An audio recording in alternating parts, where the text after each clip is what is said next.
We're not isolated. These countries, in various degrees, are part of that leading middle power. We have a responsibility in the UN to be between the big powers and the developing country in bringing in new solutions and being a bridge. We didn't win our seat in the Security Council. No. We lost it. It was ours. Some guy took it from us. It made a ripple in this country for about a day and a half. Barely mentioned in this election. It's bad enough that we lost that seat, but the real mistake, the real impact of that is that there are dozens upon dozens upon dozens of developing countries that were counting to see Canada sitting there, influencing in that Security Council, bringing in new ideas, using new methods, being a bridge with the big powers, so they don't go trumping all over the place and get us into more complex problems. But surprisingly also, the big powers are quite perturbed by the fact we're not there, because they're looking for someone who can interpret where they're sitting and be a bridge in helping them in this world. That's the real impact. We abandoned a role that we have and had and still have in this world because we lost that seat. And that was a deliberate action. That wasn't a fluke. That was deliberate.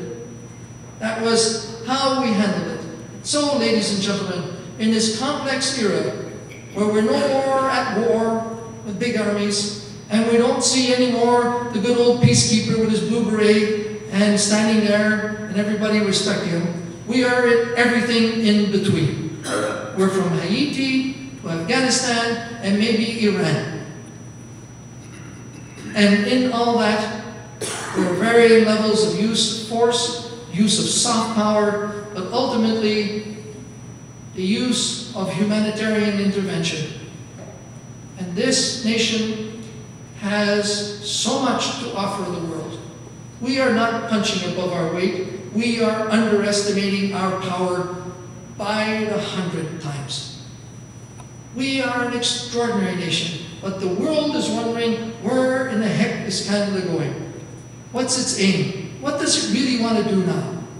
Where does it want to go? Can we count on it? Should we go ask it to intervene? Should we want it to be the intermediary?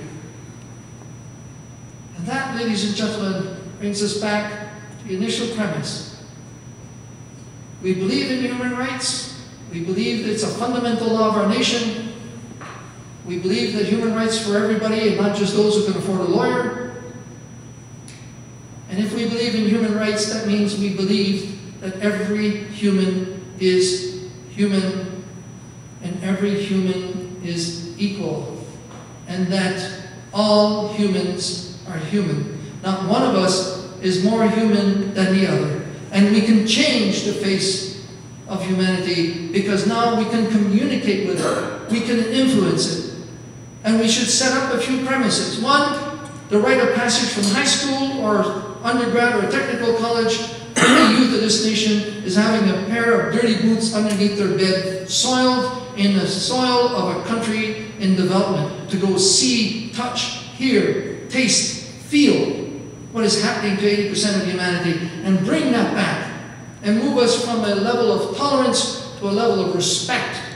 Who in the hell will really tolerate somebody else? Respect equal.